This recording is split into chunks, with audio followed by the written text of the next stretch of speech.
Hello everyone. जब young scholars अपना PhD का प्रपोजल बनाते हैं तो अक्सर एक क्वेश्चन उनके सामने आता है कि हम ऑब्जेक्टिव्स कैसे ले सकते हैं। तो मुझे लगा कि एक बार हम इस पे भी बात कर सकते हैं कि आपके पास क्या क्या ऑब्जेक्टिव हो सकते हैं आपके काम के रिलेटेड। इससे पहले मैं आगे बताऊं कुछ दो कैविट। पहला, मैं largely marketing, HR, general management, इनके लिए ये टेम्पलेट ऑब्जेक्टिव हैं। फाइनेंस, इकोनॉमिक्स इनके स्कॉलर्स के लिए नहीं है, उनका काम थोड़ा सा डिफरेंट होता है। और सेकेंडली, मैं आपको होलिस्टिक नहीं बता रहा हूँ कि बस यही ऑब्जेक्टिव होते हैं, बहुत सारे हो सकते हैं, लेकिन मैं आपको कुछ जनरल बता रहा हूँ। तो सबसे पहले हम शुरू करते हैं कि आपने एक टॉपिक चूज कर लिया, अब आपने पढ़ना शुरू किया। दो सिनेरियो यहाँ पे हो सकते हैं। पहला सिनेरियो तो ये हो सकता है यहाँ पे कि आपके पास आप ये कहें कि कोई रिव्यू अवेलेबल नहीं है, बहुत ही कम है, बहुत ज़्यादा रिसेंट है आपका काम। इन दैट केस आप क्या कर सकते हैं, एक कंसेप्चुअल मॉडल बना सकते हैं। इसमें कुछ टेक्निक्स हैं, आईएसएम, डी मेटल, एएचपी, ये आपकी हेल्प कर सकती है। आईएसएम एक हिरार्किकल स्ट्रक्चर देता है। डी मेटल आपको देता है कि एक ग्रुप ऑफ वेरिएबल में से कितने डीवी और आईडीवी हैं और उनका इंपॉर्टेंस लेवल देता है। ये हिरार्किकल स्ट्रक्चर नहीं देता है, ये सिर्फ एक कंबाइंड देता है टुगेदर कि ये डीवी है, ये आईडीवी, ये ज़्यादा इंपॉर्टेंट, ये कम इंपॉर्टेंट। आईएसएम बिल्कुल हिरार्किकल देता है कि इससे ये होता है, इससे ये होता है, इससे एक ऐसा लेवल्स पे देता है। एएचपी दोनों से अलग वेट देता है कि कौन सा जो फैक्टर है उसका कितना वेटेज है। इंपॉर्टेंस तो है ही, इंपॉर्टेंस तो देखिए डी मेटल भी देता है, पर वो वेट नहीं देता, वेट एएचपी देता है। तो आप एक मॉडल को डेवलप कर सकते हैं फर्स्ट ऑब्जेक्टिव, और सेकंड ऑब्जेक्टिव में आप उसी मॉडल को ले सकते हैं वैलिडेट करने के लिए।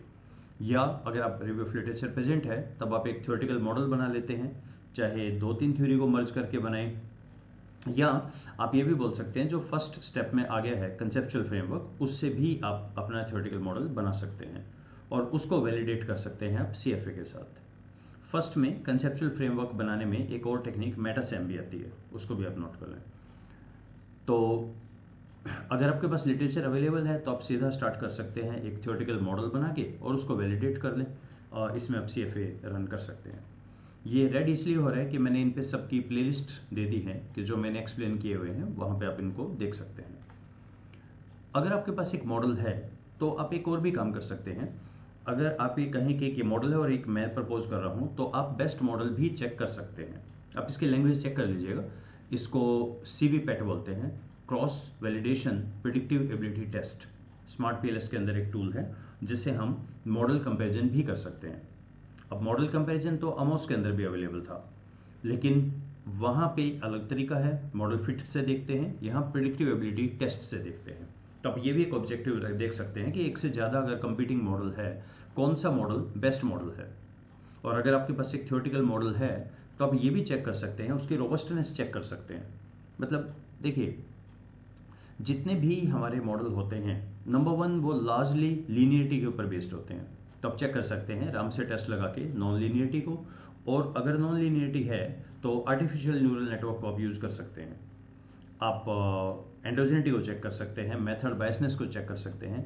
यानी एक जो मॉडल किसी ने भी दिया है आप ये चेक कर सकते हैं क्या वो रोबस्ट है, वो चीजें भी आप देख सकते हैं। बहुत सारे स्कॉलर ऐसे बोलते हैं कि हमारे पास कोई मॉडल वगैरह नहीं है, हमारे पास कोई थ्योरेटिकल या कंसेप्चुअल नहीं है, हम सीधा शुरू करते हैं। तो एक बड़ा ही कॉमन और बहुत पॉपुलर ऑब्जेक्टिव है to determine the factors influencing. किसी भी कंसेप्ट के आप देख सकते हैं इसके कौन कौन से फैक्टर्स होते हैं। 3-4 तरीके हैं काम करने के। पहला, आप कर सकते हैं एसएलआर, उससे निकाल दें कि लिटरेचर के अंदर ये फैक्टर हैं। दूसरा, आप ये फिर रन कर सकते हैं, जो कि काफ़ी लोगों को बहुत पसंदीदा है, ये फिर रन करते हैं। एक्चुअली अगर लिटरेचर से फैक्टर आ रहे हैं तो आप कंफर्म करते हैं सीएफए यूज करना चाहिए। फोर्थ, कई बार एक्सपर्ट ओपिनियन करके, क्वालिटेटिव स्टडी करके वहाँ से भी हम काम कर सकते हैं कि हम लोगों के पास जाएं तो वहाँ से उनके ओपिनियन लें, इसे ग्राउंडेड थ्योरी बोलते हैं क्वालिटेटिव के डोमेन में, और उनसे भी फैक्टर आप निकाल सकते हैं। यानी क्वालिटेटिव, क्वांटिटेटिव। क्वांटिटेटिव के अंदर है ईएफए सीएफए, क्वालिटेटिव के अंदर है हमारा लोगों से बात करके एक्सपर्ट ओपिनियन से ग्राउंडेड थ्योरी, और लिटरेचर के बेस पे करते हैं तो एसएलआर। 4 तरीके हमारे पास हो गए हैं। अक्सर लोग ऐसा भी करते हैं कि ये जो फैक्टर आ गए हैं आप इनको चेक कर सकते हैं क्या वो डिफरेंट डेमोग्राफिक वेरिएबल के लिए सेम है या नहीं है। तो ये फैक्टर अब जैसे भी निकालें, अगर EFA CFA है उनका स्कोर ले सकते हैं, SLR करते हैं तो भी क्वांटिफाई तो करना पड़ेगा। इसी तरह अगर आप ग्राउंडेड थ्योरी करते हैं तो भी क्वांटिफाई तो करना पड़ेगा। क्वांटिफाई अगर आपने कर लिया तो आप एज, इनकम, जेंडर इनके बेस पे चेक कर सकते हैं वो सिमिलर हैं या अलग अलग होते हैं। टी टेस्ट और नोवा वगैरह लग जाते हैं यहाँ पे। आप इन जो फैक्टर्स आए हैं इनको लेके चेक कर सकते हैं कोई एक डीवी लेके। DV can be as such के भाई आपकी इंटेंशन टू रिकमेंड है क्या आप इसे लोगों को रिकमेंड करेंगे, क्या आप रीपरचेज करेंगे, यस नो टाइप हो सकता है, तब लॉजिस्टिक्स रिग्रेशन लग जाएगा, बाइनरी या ऑर्डिनल। और अगर वो भी आपका डिपेंडेंट वेरिएबल है लाइक अडॉप्शन, इंटेंशन एक्सेट्रा, तो मल्टीपल रिग्रेशन वगैरह भी यूज हो सकते हैं। ये भी काफ़ी कॉमन होते हैं। फोर्थ होते हैं इन्हीं फैक्टर्स के बेस पे आप कुछ अपने मीडिएटर, मॉडरेटर ले लेते हैं और उनका चेक करते हैं। Role of M for X and Y, तो यहाँ पे प्रोसेस मैक्रो भी यूज कर सकते हैं, स्मार्ट PLS वगैरह सॉफ्टवेयर ये भी यूज कर सकते हैं। मॉडरेशन, मीडिएशन के भी ऑब्जेक्टिव बनाए जा सकते हैं। ये सारे तब हैं जब आपने कहा कि कोई मॉडल नहीं है हमारे पास, तो बस रैंडम फैक्टर्स हैं उन्हीं पे काम कर रहे हैं। और पहले वाला स्लाइड थी अगर आपके पास मॉडल है, कंसेप्चुअल है या थ्योरेटिकल मॉडल है। आगे चलते हैं इसे। अगर आपके पास बहुत सारे प्रिडिक्टर्स हैं आपके डीवी के, तो आप ऐसे भी ऑब्जेक्टिव बना सकते हैं उनमें से मोस्ट इंपॉर्टेंट कौन से हैं। ऑब्वियसली बीटा आंसर कर देगा मोस्ट इंपॉर्टेंट को, लेकिन आप चाहें तो इप्मा भी लगा सकते हैं, इंपॉर्टेंट परफॉर्मेंस मैप एनालिसिस। इसी तरह से जैसे आप इंपॉर्टेंस देखते हैं उसका एक अलग देखने का तरीका है, नेसेसरी और सफिशिएंट कंडीशन कौन कौन सी हैं, कौन से एंटीसीडेंट प्रिडिक्टर्स ऐसे हैं जो अगर नहीं हैं तो आउटकम होगा ही नहीं, इन्हें नेसेसरी कंडीशन बोलते हैं। और कौन से ऐसे हैं कि अगर ये नहीं है तो कोई और से काम चल जाएगा, सब्स्टिट्यूट टाइप के, उन्हें सफिशिएंट कंडीशन बोलते हैं। तो ये भी एक ऑब्जेक्टिव हो सकता है, NCA टेक्निक यहाँ लगती है। इसी तरह से जब भी हम रिग्रेशन पे काम करते हैं तो लार्जली हम काम करते हैं एडिटिव मॉडल पे। अलग अलग वेरिएबल्स का हम इंडिविजुअल इफेक्ट देखते हैं और एडिटिव देखते हैं। एक तरीका होता है कॉम्बिनेशन देखना कि कौन सा set of antecedent will lead to the outcome, यहाँ FSQCA लगता है। ये भी एक आपका ऑब्जेक्टिव हो सकता है।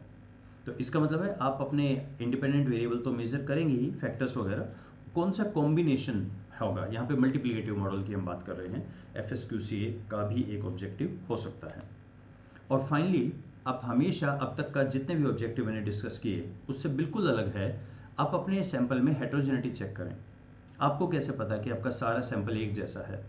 आप 400 लोगों का डाटा लेते हैं और आप मान लेते हैं 401 जैसे होंगे, तभी तो उनका मीन निकाल रहे हैं ना। आपको कैसे पता एक जैसे हैं, तो यहाँ पे लगता है फिमिक्स, फाइनाइट मिक्सचर रिग्रेशन या सेगमेंटेशन होता है, और या prediction oriented segmentation, latent class analysis, latent profile analysis. ये बहुत शानदार टेक्निक्स हैं और इनका बाकी के जो ऑब्जेक्टिव हैं उनसे बिल्कुल अलग है। ये हमेशा आप रन कर सकते हैं। हेटेरोजेनिटी को चेक करें सैंपल में, क्या अलग अलग तरह के लोग हैं क्या आपके सैंपल में, तो इसका मतलब मॉडल जो है आपका वो एक नहीं है, यूनिवर्सल नहीं है, माइट भी अलग अलग ग्रुप्स के लिए अलग मॉडल भी हो। हेटेरोजेनिटी आप चेक कर सकते हैं। Going further to construct a scale, ये अपने आप में एक फुल फ्लेज्ड PhD है। एक नया स्केल बनाना बहुत लंबी सी प्रोसेस है ये, सो उसको आप चेक कर सकते हैं। एक नया स्केल बनाना किसी भी कंस्ट्रक्ट के लिए, obviously you will start with the need for this. आप पहले लिखेंगे क्यों नया बना रहे हैं, एग्जिस्टिंग में क्या प्रॉब्लम है, एग्जिस्टिंग क्यों नहीं काम कर रहे हैं, वहां बता सकते हैं आप। ये भी कर सकते हैं, एक अलग तरीका है, क्योंकि ज़्यादातर अभी ये बोला जाता है कि आप मिक्स मेथड पे काम करें, क्वालिटेटिव क्वांटिटेटिव के बेस पे काम करें। तो एक टर्म आती है UGC, यूजर जनरेटेड कंटेंट, उनके बेस पे डीवी को स्टडी करें। आपका जो भी डीवी है, तो अगर आपके पास कमेंट्स हैं कुछ लिखवा के एक्सपर्ट ओपिनियन से, वो भी कर सकते हैं। तो यहाँ पे आपके पास टेक्स्टनेटिक्स आप यूज कर सकते हैं। NVivo सॉफ्टवेयर भी है, R और पाइथन के अंदर भी आप इनको चेक कर सकते हैं। इसमें टॉपिक मॉडलिंग भी आ जाती है, सेंटिमेंट एनालिसिस आ जाती है, काफ़ी डिटेल है। तो यानी एक आप क्वांटिफाइड करते हैं और एक आप यूजर जनरेटेड कंटेंट से भी काम कर सकते हैं। इसी तरह से इसका हायर पोर्शन है कि आप किसी भी जो आपका लोगों ने कुछ कमेंट दिए हैं, रिव्यू दिए हैं, इंटरव्यू दिए हैं, और एक अगर डीवी भी है आपके पास, तो आप प्रेडिक्टिव टेक्स्टनेटिक्स को भी यूज कर सकते हैं ऐसे एरियाज में। Going further with the cross sectional study से अगर हम आगे चलें तो आती है लॉन्गिट्यूडनल स्टडी। और लॉन्गिट्यूडनल स्टडी में हमारा ऑब्जेक्टिव बन जाता है to study the trajectory of effect. Trajectory का मतलब है, आज अगर मैंने कहा कि मोटिवेशन से परफॉर्मेंस होती है, उसका कोई एक बीटा आया होगा आज, तो 1 महीने बाद क्या वो बीटा सेम है, 6 महीने बाद क्या वो बीटा सेम है, या वो खुद में कम ज़्यादा होता रहता है। इसको बोलते हैं लॉन्गिट्यूडनल स्टडी। तो यहाँ लेटेंट ग्रोथ मॉडल लगता है और टर्म यूज होती है ट्रेजेक्ट्री। ट्रेजेक्ट्री होता है, जैसे आपने सुना है टर्म, जैसे आप एक पत्थर उठाएं उसे फेंकें तो एक पाथ फॉलो करेगा ना अर्थ पे गिरने से पहले, वो उसका path followed, that is called trajectory. तो आपका जो बीटा है वो कैसे है, सेम है, बढ़ रहा है, घट रहा है, कैसे चल रहा है विद रिस्पेक्ट टू टाइम, तो इसको लॉन्गिट्यूडनल स्टडी बोलते हैं। और फाइनली आप एक्सपेरिमेंटल स्टडी भी कर सकते हैं जिसमें आईडीवी का इफेक्ट डीवी पे चेक करते हैं। यहाँ आईडीवी को मेजर नहीं करते, मैनिपुलेट करते हैं, उसको वेरी किया जाता है और डीवी को मेजर किया जाता है। तो यहाँ सिनेरियो क्रिएट किए जाते हैं एक्सपेरिमेंटल स्टडी के अंदर, तो ये भी एक आपका बन सकता है। तो ये कुछ कॉमन थे ऑब्जेक्टिव जो मुझे लगा कि डिस्कस करने चाहिए, जो अलग अलग टेक्निक बेस्ड हैं, और मैंने हर एक का एक लिंक देने की कोशिश की है। अगर आप किसी चीज़ को डिटेल में पढ़ना चाहें तो वहाँ से देख सकते हैं। So that was all from my side, thank you.